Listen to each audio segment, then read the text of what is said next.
Okay, picture this. The most famous painting in the world.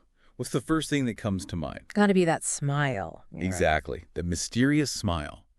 It really makes you wonder, what is it about a simple smile that makes art so captivating? Well, today we're going deep, really deep into art history. We're talking about the power of a smile. And to guide us on this journey, we've got Alexander Shapiro's Art Histories. So let's jump right in with probably the most iconic example. We're talking, of course, about Leonardo da Vinci's Mona Lisa. We all know that enigmatic smile. Yeah. But what makes it so revolutionary in the grand scheme of art history? You see, back in the Renaissance, art was pretty much all about, well, religion. Think about all those biblical figures, historical scenes, that kind of thing. But then comes along the Mona Lisa, an ordinary woman with this captivating smile. It marked a major shift. Shapiro argues that it reflects the emergence of humanism in art.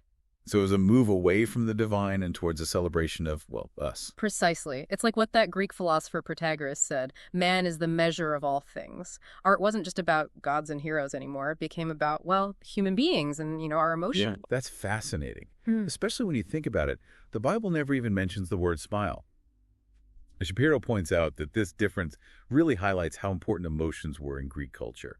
And it seems like that same focus on emotion is echoed in this shift towards humanism during the Renaissance.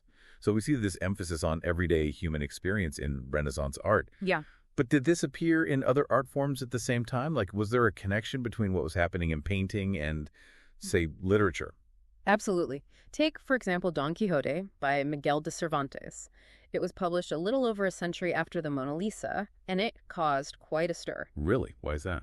Well, much like the Mona Lisa, Don Quixote focuses on an ordinary person, not a mythical hero or a biblical figure, but an average Joe. So a pretty radical concept for the time. Exactly. And get this, according to Shapiro, Don Quixote became so popular that in some places it was actually read more widely than the Bible. Wow. I guess people were really connecting with those everyday experiences. Exactly. It shows a real cultural shift. People were hungry for stories that reflected their own lives. They wanted something relatable, a departure from all those dominant religious and elite narratives. So we're seeing a pattern emerge here. First, visual art, then literature, both mirroring this fascination with the everyday.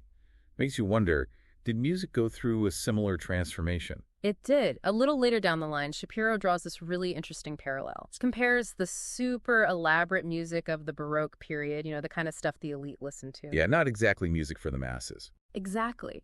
He contrasts that with the rise of classical music.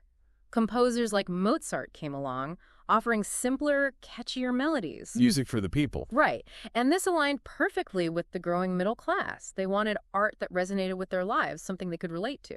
And this trend of art becoming more, well, accessible continued, didn't it? It did. By the Romantic period, music was reaching an even wider audience. So yeah, you see this clear shift towards art that reflects and validates everyday human experiences. But here's where it gets really interesting. Were there other artists, maybe lesser-known artists, who were already playing with this idea of the power of a smile? Before Leonardo made it a thing? Oh, absolutely. Like, who are we talking about? Well, Shapiro points to this fascinating example in the Naumburg Cathedral. There are these sculptures of two Margravines, Uta and Regelinda. Okay, and what's the story about that? Well, Uta is depicted with, a pretty serious expression, but beside her is Regelinda, and she's got this subtle but undeniable smile. Interesting. So two women, side by side, one serious, one smiling. What do you think that means? Right. It really gets you thinking, why would the sculptor do that? What was he trying to say? Was Regelinda known for her warmth, her kindness, maybe? It's like a little glimpse into the past that just leaves you with more questions than answers. The 12th century mystery. I love it. Speaking of intriguing figures, Shapiro introduces us to another artist. This guy, Filippo Lippi, a contemporary of Leonardo, although not as well known. So what's Lippi's deal? Well, he painted this piece called Madonna and Child with Two Angels. Okay. And one of those angels has this striking resemblance to, you guessed it, the Mona Lisa. Really? So he was already playing with that captivating smile. Yep. But here's the real kicker. Lippi was a monk, and he fell head over heels for a nun. Whoa. That's a story in itself. Talk about a scandal. They even ended up getting married. The Pope gave them his blessing and everything. A Renaissance romance. But what does this have to do with his art? Well, here's the fascinating part. Lippi actually used his own family members as models for his paintings. Including the nun. You bet. Talk about blurring the lines between art and life. That's pretty wild. It is. And it's a perfect example of how artists like Lippi were already pushing boundaries. They were incorporating their own personal experiences into their work even before Leonardo came along. So this focus on human emotion, on telling personal stories through art, it was already bubbling beneath the surface.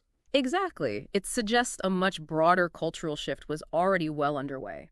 It's incredible to think that something as simple as a smile can take us on this incredible journey through art history. From religious themes to humanism, from the elite to the everyday, art was changing, and it reflected a world that was changing too. It makes you wonder, doesn't it? As our world continues to change, how will art evolve to reflect our values, anxieties, hopes, all of it? That's something I'll leave you to ponder.